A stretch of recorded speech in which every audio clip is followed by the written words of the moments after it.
우리나라 속담에 공든탑이 무너지랴 하는 속담이 있습니다. 근데 그 속담이 정말 그런가요? 물론 우리가 삶을 성실하게 또 건면하게 공을 들여서 살아야 하는 것은 인생의 기본입니다. 또 건면 성실하게 살면 성공할 가능성이 많습니다.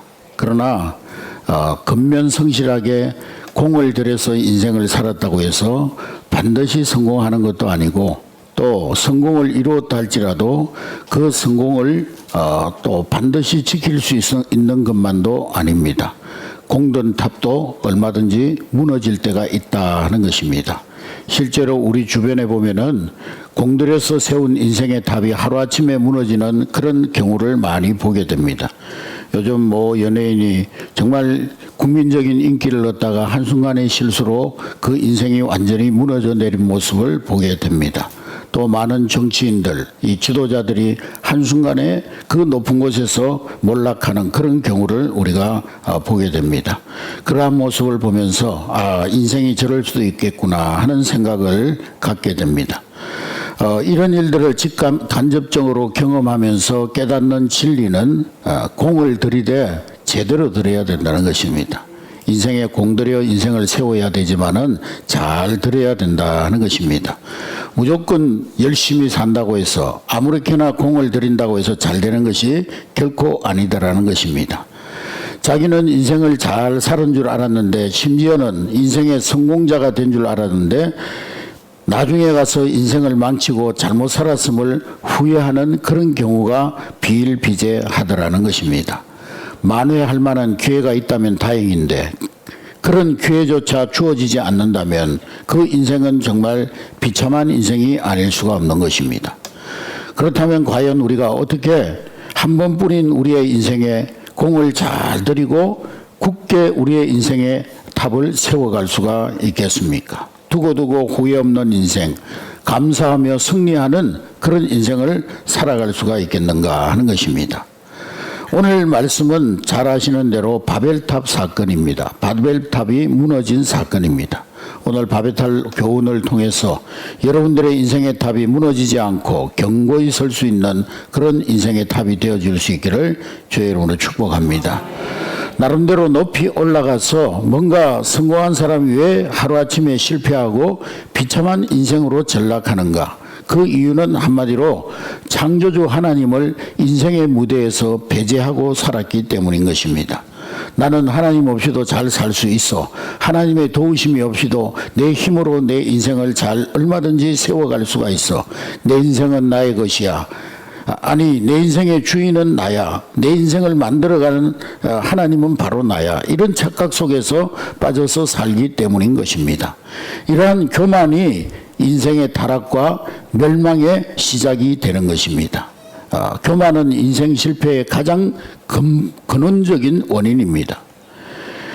창세기 3장에 보면은 인류의 시조 아담과 이브가 선악과를 따먹고 타락하는 장면이 나오는데, 사단이 다가와서 유혹했던 말이 무엇입니까? 너가 이 선악과를 따먹는 날에는 눈이 밝아져서 하나님과 같이 되어서 선악을 알 줄 알미노라 그랬습니다. 하나님처럼 된다는 것이죠. 하와는 이 말을 듣고 선악과를 따먹고 하나님을 배반한 것입니다. 인간이 하나님과 같아지려고 한 교만, 그것이 죄의 씨앗이고 그로 인하여서 저주와 사망이 시작되었던 것입니다. 하나님을 무시하는 교만, 곧 성경에서 말하는 죄인 것입니다. 어떤 여자 집사님이 목사님께 찾아와 가지고, 목사님, 제가 회개할 것이 있어서 찾아왔습니다. 그 뭡니까? 저는 매일같이 거울을 들여다보는데, 거울을 들여다보면서 거울아 거울아 누가 세상에서 제일 예쁘니? 그러니까 세상에서 네가 제일 예쁘지. 그런 소리를 매일 들으면서 나는 아름다운 얼굴 때문에 우리 교회 여전도 회장을 무시했습니다. 저는 아름다운 제 얼굴 때문에 나는 백설공주라고 생각했습니다. 그래서 저는 사과를 절대로 못 먹습니다. 왜? 그 사과에 독이 들어있을까 봐. 그리고 남자가 한 명이 지나가면은 남자 6명은, 나머지 6명은 어디 갔느냐고 물어봤습니다. 그리고 나는 잠을 제대로 못 잡니다. 왜냐하면 왕자님이 와서 키스할까 봐. 그런데 이상하게도 숲속에만 들어가면 잠이 설설 옵니다. 숲속의 공주. 지금 얘기하는 게 뭔 얘기하는지 잘 이해가 안 되시는 분들은 집에 가서 애들 동화책을 많이 읽어보시기 바랍니다. 나는 너무 예뻐서 신데렐라로 때로는 생각했습니다. 그래서 저는 달리기를 못합니다. 왜냐? 유리구두가 벗겨질까봐. 그리고 자정이 다가오면 마음이 불안합니다. 왜냐하면 그리고 나는 유리구두만 보면 마음이 설레었습니다. 왕자님이 생각나서. 그 외에도 바보만 보면 결혼하고 싶고 북만 보면 찢어버리고 싶었습니다. 제 교만을 용서하여 주옵소서. 그랬더니만 그 목사님이 심각하게 그 집사님의 얼굴을 쳐다보더니만 목사님이 그랬다는 겁니다. 집사님, 걱정 마세요. 그건 교만죄가 아니라 착각입니다. 그랬다는 것입니다. 여러분, 교만은 불신앙이요, 불신앙은 교만입니다. 그래서 신명기 8장 14절에 네 마음이 교만하여서 내 여호와 하나님을 잊어버릴까 염려하라 그랬습니다. 교만과 불신앙, 이것이 모든 죄의 뿌리라는 것이에요. 따라서 하나님은 교만한 자를 제일 싫어하십니다. 왜냐? 교만한 마음으로는 하나님과 기본적인 관계조차 맺을 수 없기 때문입니다. 결국 하나님을 무시하는 교만하는 자는 아무리 높이 인생의 바벨탑을 쌓아도 한순간에 무너져 내릴 수밖에 없는 것입니다. 잠언 16장 5절에 보니까 무릇 마음이 교만한 자는 하나님께서 미워하시나니 피차 손을 잡을지라도 벌을 면하지 못하리라 그랬습니다. 교만한 자는 하나님과 원수입니다. 그러므로 교만하면 개인도 망하고 공동체도 망하고 가정도 망하는 것입니다. 교만함으로 하나님을 거역하는 것은 마치 계란으로 바위를 치는 것과 같습니다. 여러분, 바위에다가 계란을 던지면 어떻게 되죠? 바위가 부서집니까? 계란이 부서집니까? 계란이 부서지죠. 바위에다가 그럼 계란 한 판을 던지면 어떻게 돼요? 계란이 부서지죠. 아니, 그러면 바위에다가 계란을 한 트럭 싣고 와가지고 던지면 어떻게 됩니까? 다 깨져요. 하나님을 무시하고 대적하면 개인이든 민족이든 반드시 멸망할 수밖에 없는 것입니다. 그러나 개인이나 국가나 공동체가 하나님을 인정하는 신본주의로 세워지면 그 개인, 나라, 국가는 반드시 승리하게 될 줄로 믿습니다. 하나님을 인정하지 아니하고 신이 되려고 하는 인본주의는 개인이든 국가든 반드시 망하는 것입니다. 세상에 하나님을 인정하지 않던 영웅들 결국 다 망했습니다. 국가도 한 시대에 세계를 정복했던 제국주의적 나라들이 군사력만 믿고 다른 나라를 군사력으로 짓밟았던 제국주의자들이 다 무너졌어요. 바벨론이 그랬고 페르시아가 그랬고 헬라가 그랬고 로마, 소련 다 무너졌습니다. 이런 사실을 단적으로 보여주는 사건이 바로 오늘 바벨탑 사건입니다. 노아 홍수 이후에 인류가 번성하게 됐는데, 그런데 그들 가운데, 이 인류들 가운데 다시금 죄악의 역사가 시작됩니다. 하나님을 부정하는 불신앙의 역사가 시작이 되어졌습니다. 그래서 노아 시대를 성경이 뭐라고 표현하고 있느냐?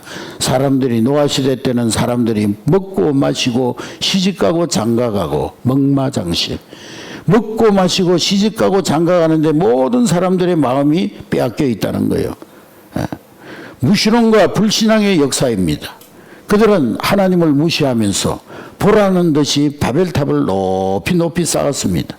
하나님 없이도 우리는 얼마든지 잘 살 수 있어 호언장담합니다. 아니, 자기들이 하나님이라고 자처했던 것입니다. 그러나 그 결과가 무엇입니까? 하나님의 심판이었습니다. 7절부터 9절 우리 다 같이 한번 읽겠습니다. 7절부터 9절 시작.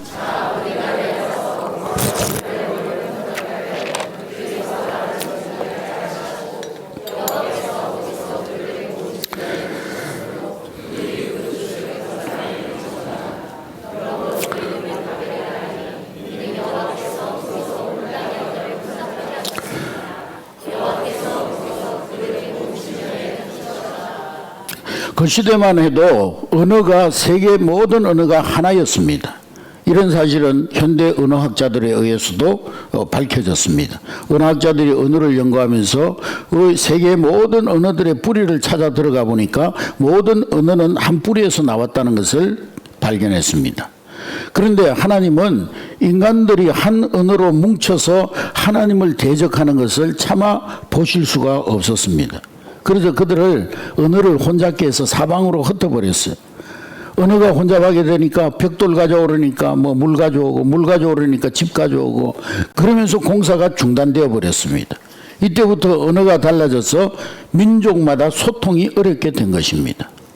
예, 이 바벨탑 때문에 오늘 우리 자녀들이 외국어 공부에 고생을 하는 겁니다. 우리 한국인들이 영어 공부하는데 쓰는 돈이 1년에 무려 15조 원이 된다고 합니다.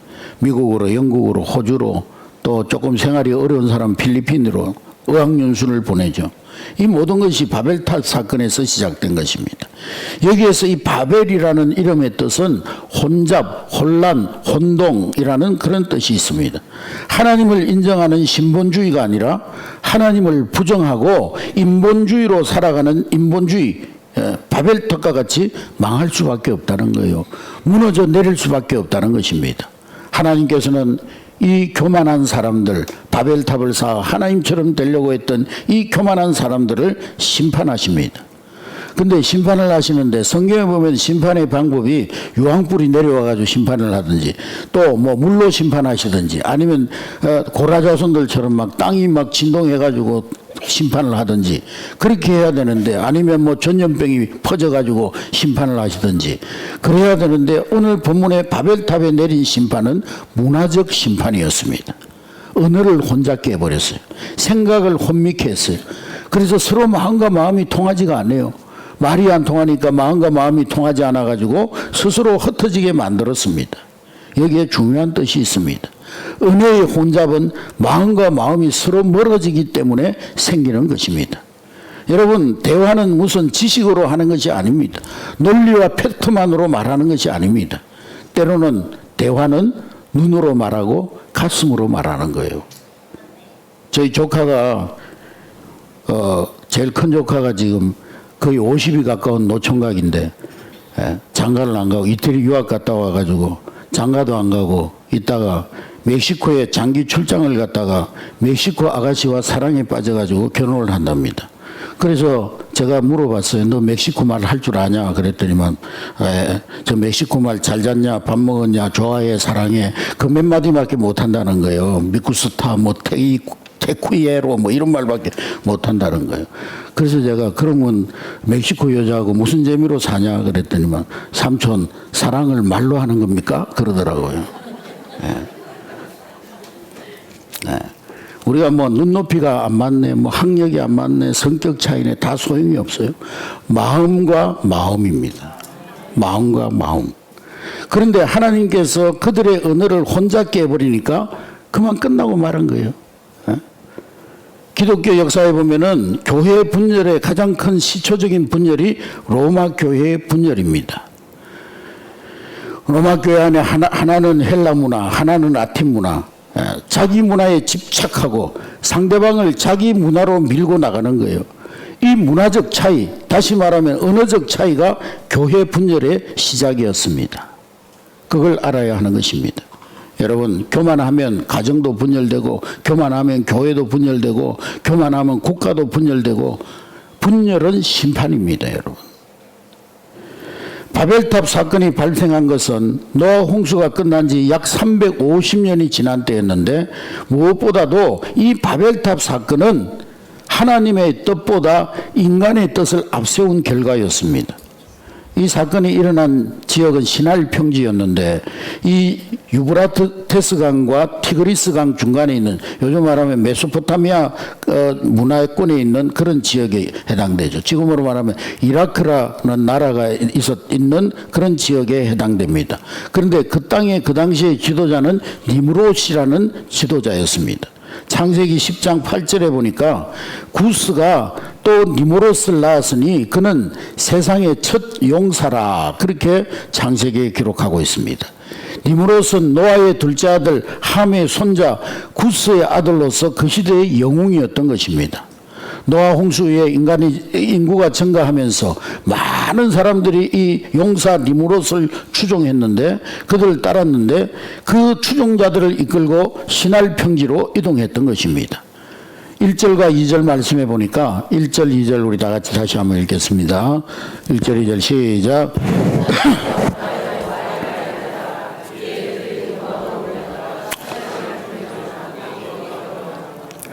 그들이 거주지를 옮겨 동방으로 갔지만은, 물론 이것은 장소적 이동이었지만은 영적으로는 하나님을 멀리 떠났음을 암시하고 있습니다.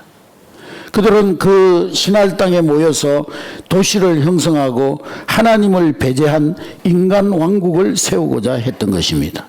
창세기 1장 28절에 보면 하나님께서 우리 인간을 만드시고 생육하고 번성하라 그랬습니다. 생육하고 번성하려면은 사방에 흩어져서 땅에 충만하게 생육하고 번성해야 하나님의 뜻이 이루어지는 거예요. 그런데 그들은 인간의 욕심을 따라 그러한 생육하고 번성하는 하나님의 뜻을 거스르고 그들끼리 모여서 살려고 했던 겁니다. 그로 인해서 비극이 시작되었던 것입니다. 야고보서 1장 15절에 보니까 욕심이 잉태한 적 죄를 낳고 죄가 장성한 적 사망을 낳느니라. 그렇습니다, 여러분. 인간의 작은 욕심이 눈덩이처럼 불어나다 보면 마침내 죄가 되고 그 죄가 인간을 삼켜버리고 멸망하게 되는 것입니다. 바벨탑은 인간의 욕심을 상징합니다. 욕심으로 세운 인생의 공든탑, 반드시 언젠가는 무너지게 되어 있는 것입니다. 오직 하나님의 선한 뜻대로 세운 인생의 탑만이 굳게 세워져 가게 될 줄로 믿습니다. 요한일서 2장 15절 17절 말씀 우리 한번 다 같이 읽겠습니다. 요한일서 2장 15절 17절 시작.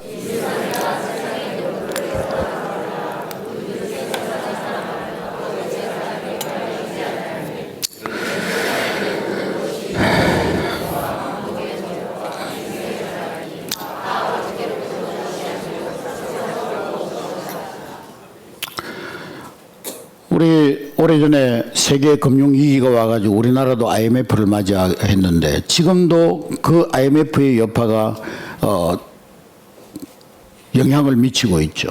그때 터진 세계 금융위기 때문에 지금 전 세계가 경제적인 어려움에 허덕이고 있습니다. 그 원인이 무엇입니까, 여러분? 한마디로 인간의 탐욕 때문이 아닙니까? 경제 전문가들이 뒤늦게 내놓은 진단이 바로 그거예요. 정부 관료, 기업, 시장, 개인의 탐욕 이런 것들이 다 결합되어 가지고 금융위기를 만들어냈다는 것입니다. 그렇습니다, 여러분. 개인이든 기업이든 나라든 탐욕으로 세우는 것은 반드시 망할 수밖에 없는 것입니다. 오직 하나님의 사랑과 공의의 법칙 위에 세워야 오래오래 가는 것입니다. 할렐루야. 심지어 이윤을 추구하는 기업조차도 돈만 벌려는 욕심이 아니라 이웃 사랑의 가치를 추구할 때 훨씬 더 좋은 결과를 낳게 됩니다. 여러분이 좋아하는 명품 회사인 페라가모 창업주 살바토레 테라가모가 그 아들 페루치오에게 회장직을 물려주면서 교훈한 것이 있어요. 기업 경영의 원리를 말했는데, 돈 벌겠다는 욕심만으로 구두를 만들면 반드시 실패한다. 좋은 구두를 만드는 것은 인간에 대한 연민과 사랑에서부터 출발해야 된다. 그런 교훈을 그 자녀에게 물려줬다는 것입니다. 실제로 경영학자들의 연구조사에 의하면은 정말 고상한 가치를 가지고 경영하는 기업이 단순히 돈만 벌려고 하는 그런 기업에 비해서 총 수입이 4배, 그리고 일자리 수가 7배, 주식 가격이 12배가 된다는 그런 통계가 있습니다. 반짝하는 기업과 수백 년을 이어서 유구한 역사를 갖고 있는 기업의 차이가 바로 여기에 있다는 거예요. 저와 여러분들은 어떻습니까? 지금 하는 일을 과연 무엇 때문에 열심히 하고 있습니까? 내 개인의 욕심 때문입니까? 아니면 하나님의 선하신 뜻을 따르기 위함입니까? 그것이 바벨탑 인생인가 아닌가? 그것을 판단하는 기준이 바로 내 개인의 욕심 때문에 일하는가? 아니면 하나님의 뜻을 따르기 위해서 일하는 것인가? 그것이 바로 내 인생의 바벨탑 인생인가 아닌가를 가늠하는 판단 기준임을 깨달을 수 있기를 주의 이름으로 축복합니다. 두 번째로 이 바벨탑은 인간이 하나님의 능력을 겸손히 의지하기보다는 인간 자신의 재주만을 과신한 결과입니다. 신할 평지에 모인 인간들의 모습을 보십시오. 3절에 보니까 3절 우리 다 같이 읽습니다. 시작. 서로 말하되 벽돌을 만들어 견고히 굽자 하고 이에 벽돌로 돌을 대신하여 역척으로 진흙을 대신하고. 벽돌을 만들었다는 것은 그 당시에 아주 획기적인 문명의 발달이에요. 예. 요즘으로 말하면 뭐 AI를 발견한 것만큼의 그런 놀라운 획기적인 문명의 발전입니다. 그 이전에는 나무나 돌을 가지고 집을 졌는데 흙을 갖고 벽돌을 구워가지고 역청 콜타리를 발라가지고 방수 처리까지 하면서 건축 자재를 만들었던 거예요. 엄청난 문명의 발전입니다. 예.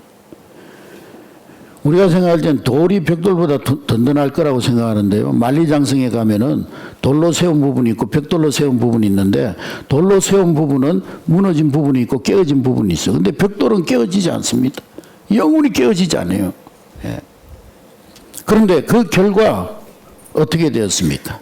하나님의 심판으로 그 바벨탑은 벽돌로 세운 바벨탑은 산산이 무너지고 혼잡해졌던 것입니다.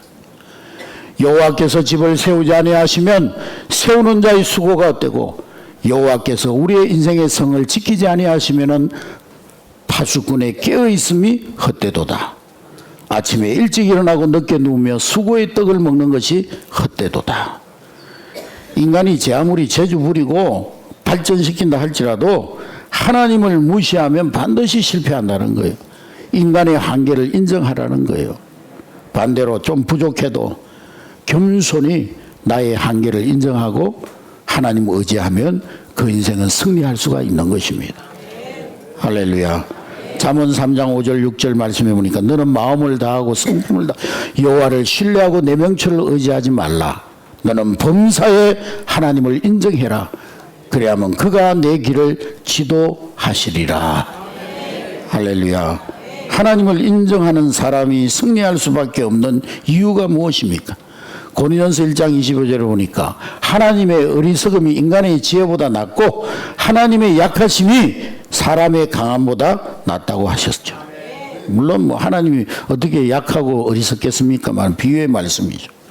그러므로 이 말씀은 인간이 아무리 잘난 척 해봐도 하나님의 새끼손가락만도 못하다는 거예요. 하나님의 코털만큼도 못하다는 거예요. 그래서 우리가 기도가 필요한 것이 아니겠습니까?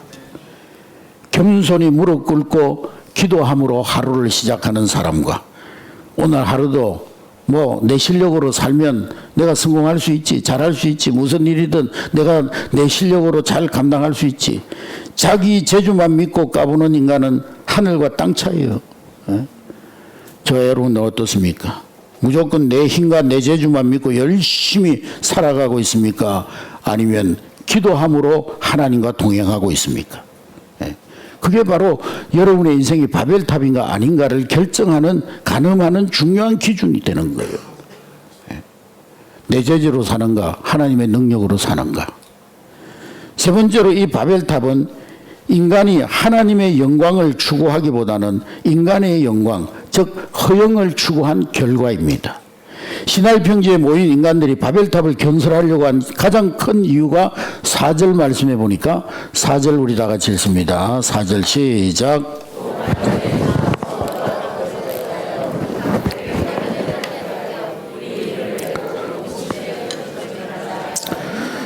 자, 탑의 꼭대기를 어디에 닿게 하자고 그런 거예요?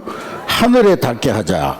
단순히 탑을 높게 쌓는데 목적이 있는 것이 아니고 하늘에 닿게 하자는 것은 종교적인 목적이 있었던 거예요. 고고학자들의 탐사에 의하면 당시에 그 메소포타미아 지역에 이 지구라트라고 하는 그런 탑들이 산재하고 있었는데 아마 이 바벨탑이 지구라트의 그 전신이 아닌가 그렇게 짐작이 된다고 합니다. 지구라트라는 말의 뜻은 하늘의 언덕이라는 뜻인데 하늘 높이 청계식으로 쌓은 건축물입니다. 그런데 그 꼭대기에는 지구라트의 꼭대기에는 항상 우상의 신상이 설치되어져 있다고 합니다. 그러니까 바벨탑 위에도 우상의 신전이 설치되어 있었다는 것을 추측해 볼 수가 있죠. 건축물을 높이 쌓았다는 그 자체가 문제가 아닙니다, 여러분. 그러면 뭐 103층, 123층, 200몇 층 다 무너져야죠. 그게 문제가 아니고 하나님을 무시하고 거역하는 그들의 영적인 태도가 문제였다는 거예요. 하나님처럼 되려고 했던 그 태도가 문제였다는 거예요. 여러분, 우리가 인생을 살면서 명심해야 될 사실이 있는데, 우리 인간은 어디까지나 피조물이요 창조주 하나님의 영광을 위해서 지원받았다는 사실입니다. 이걸 잊어버리면 안 되는 거예요. 선악과가 뭐예요? 너희들이 피조물이라는 것을 잊어버리지 말고 살라는 거예요. 선악과에 무슨 독이 있어서 아담과 이브가 죽은 것이 아니에요. 하나님과 피조물 사이의 경계선을 무너뜨려 버렸기 때문에 죽은 거예요. 하나님을 무시하고 거역하는 영적인 태도, 그것이 문제라는 거예요. 이사야 43장 7절의 말씀해 보니까 곧 내가 내 영광을 위하여 창조한 자를 오게 하라. 그를 내가 지었고 그를 내가 만들었느니라 그랬습니다. 그러므로 우리 인간은 당연히 하나님의 영광을 드러내기 위한 인생의 존재 목적을 가지고 있는 사실을 깨달을 수 있기를 주의 이름으로 축복합니다. 그래서 바울은 말하기를 고린도전서 10장 31절에 그런즉 너희가 무엇을 먹든지 마시든지 다 하나님의 영광을 위해서 하라. 그럴 때 인간에게 참 만족이 있다는 거예요. 행복이 있다는 거예요. 보람이 있다는 거예요. 여러분, 참 이상한 것은 사람이 자기 영광만을 위해서 열심히 사는데 이루지 못해서 안달이지만은 설사 뭔가를 이루었다 해도 그 후에 이룬 후에는 공허함이 찾아옵니다. 자기 노력으로 열심히 건면성실하게 착실하게 막 돈도 모으고 뭔가 세상의 명예도 얻고 자리에 올라가고 그것을 이루면 야 내가 이제 다 이루었다 할 것 같은데 마음에 공허함이 찾아옵니다. 왜 그럴까요? 존재 목적이 충족되지 않아서 그런 것입니다.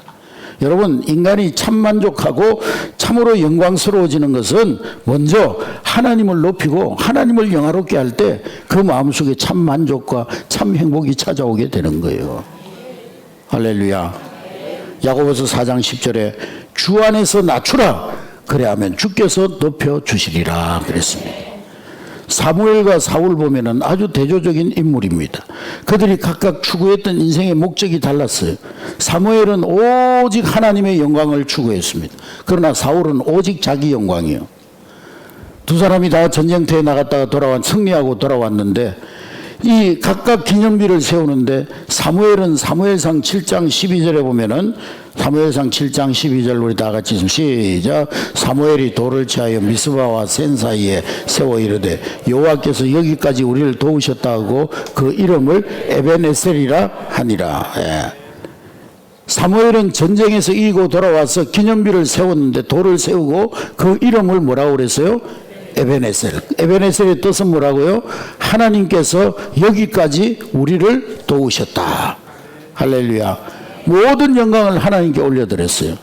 하나님의 은혜로 우리가 전쟁에서 승리하고 돌아왔습니다. 하나님께서 여기까지 인도해 주셨습니다. 하나님이 하셨습니다. 그게 사무엘의 고백입니다. 하나님은 그러한 사무엘을 기뻐하시고 사무엘이 사사로 있을 때 태평성대를 이루어 주셨습니다. 할렐루야. 반대로 사울은 어땠나요? 사무엘상 15장 12절에 보니까 사무엘상 15장 12절 시작. 사무엘상 15장 12절 시작. 사무엘이 사울을 만나러 아침에 일찍 일어났더니 어떤 사람이 사무엘에게 말하 이르되 사울이 갈멜에 이르러 자기를 위하여 기념비를 세우고 발길을 돌려 길갈로 내려갔다 하는지라. 사울은 전쟁에서 이기고 돌아와 가지고 자기 도취에 취해 가지고 자기에게 모든 공을 돌리고 자기 영광을 위해서 기념비를 세웠다고 그랬어요. 오늘 말씀해 보니까 사울이 누구를 위하여 기념비를 세웠어요? 자기를 위하여 기념비를 세웠다고 그랬어요. 자기 기념비를 세운 거예요. 하나님 영광 도둑질해 버린 거예요. 하나님께 돌려야 될 모든 영광을 자기가 차지한 거예요. 내가 전술을 잘 짜가지고 전략을 잘 짜가지고 이 전쟁에서 이겼지. 내가 군사력을 잘 길러가지고 군인들을 잘 훈련시켜가지고 이 전쟁에서 이기고 돌아왔지. 그러면서 모든 영광을 자기에게 돌려버렸어요. 하나님 영광 도둑질 해버린 거예요. 예. 그러자 하나님의 진노로 사울왕이 제위하는 기간 동안 나라가 위태롭게 되고 마침내 사울왕은 전쟁터에서 비참한 최후를 맞이하게 됩니다. 그렇습니다, 여러분. 인생이 자기 스스로 자기들끼리 인생의 기념탑을 높이 세운다고 해서 세워지는 게 아니에요. 하나님이 세워주셔야 높이 세워지는 것입니다. 예수님도 두 성을 비유로 모래성과 바위성을 마태복음 7장 24절 27절 말씀하셨어요. 예수 그리스도를 믿음으로 하나님을 인생의 주인으로 삼고 인생을 세운 그 인생은 바위성이에요. 바위성. 비바람이 불고 홍수가 나고 지진이 일어나도 끄떡없어요. 무너지지 않습니다. 반면에 자기 욕심, 자기 재주, 자기 자랑, 자기 명예, 자기 영광을 위해서 살면 그 인생은 모래성이라는 거예요. 당장에는 막 평소에는 멀쩡한 것 같고 막 어떤 겉으로 보면 화려해 보이는 것 같은데 언젠가는 무너질 때는 비참하게 무너진다는 거예요. 인생에 비바람이 불고 환란의 바람이 불어오고 시험의 바람이 불어오면은 모래성은 비참하게 무너지고 만다는 거예요. 여러분, 오늘 말씀을 깊이 새기면서 여러분 인생의 안전 진단을 해볼 수 있기를 주의 이름으로 축복합니다. 내가 지금 살고 있는 인생탑은 안전한가? 혹시 바벨탑이 아닌가? 두고두고 후회 없는 그런 아름다운 에베네셀의 탑을 쌓고 있는가? 예수 그리스도 위에 여러분 인생을 세워가시기를 주의 이름으로 축복합니다. 그리고 하나님 말씀 위에 여러분 인생을 세워가시기 바랍니다. 그리고 하나님의 영광을 위해서 여러분 인생을 세워가시기 바랍니다. 그래야 할 때 하나님께서 평생 보정해 주시고 영생 보정해 주실 줄로 믿습니다. 우리 한례교회 모든 성도들이 아무쪼록 바벨탑이 아닌 에베네셀의 인생탑을 세워가는 저와 여러분 될 수 있기를 주의 이름으로 축복합니다.